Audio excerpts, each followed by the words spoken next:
सरकारी कंपनी और गैर सरकारी कंपनी में अंतर समझेंगे, वो भी बिल्कुल आसान शब्दों में। तो आप लास्ट तक का वीडियो के बने रहेंगे। इंटी एजुकेशन क्लासेस में आपका स्वागत है। आज हम सरकारी कंपनी और गैर सरकारी कंपनी में अंतर समझेंगे कि आखिर कौन सी कंपनी सरकारी है और कौन सी कंपनी सरकारी नहीं है। तो इसका हम चयन इसको हम आसान शब्दों में समझ लेंगे ताकि हमको फिर कोई परेशानियाँ उठानी ना पड़े। तो इंटी एजुकेशन क्लासेस से आपका स्वागत है।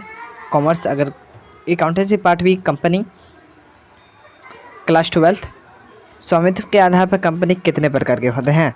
तो स्वामित्व के आधार पर कंपनी निम्न 2 प्रकार के होते हैं। तो आइए सरकारी कंपनी और गैर सरकारी कंपनी में अंतर समझते हैं। सरकारी कंपनी अधिनियम 2013 की धारा 245 के अनुसार जिस कंपनी की कुल प्रदत्त पूंजी कम से कम 51% भाग केंद्र सरकार या राज्य सरकार या दोनों के पास हो, उसे सरकारी कंपनी कहते हैं।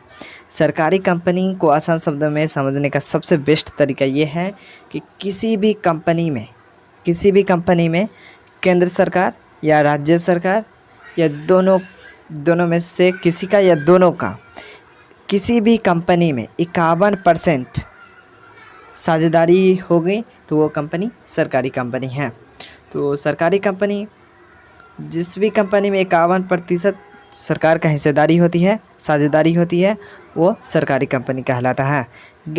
और दूसरी में समझते हैं गैर सरकारी कंपनी वैसे कंपनी जो सरकारी नहीं हो, उसे हम गैर सरकारी कंपनी कहते हैं। तो हमें आशा है कि ये वीडियो आपको अच्छी लगी होगी, कुछ समझ में आया होगा। तो आप हमारे वीडियो को लाइक और सब्सक्राइब शेयर करें और साथ ही आप प्यारा सा आप कुछ कमेंट कर दें ताकि हमें मनोबल बढ़े।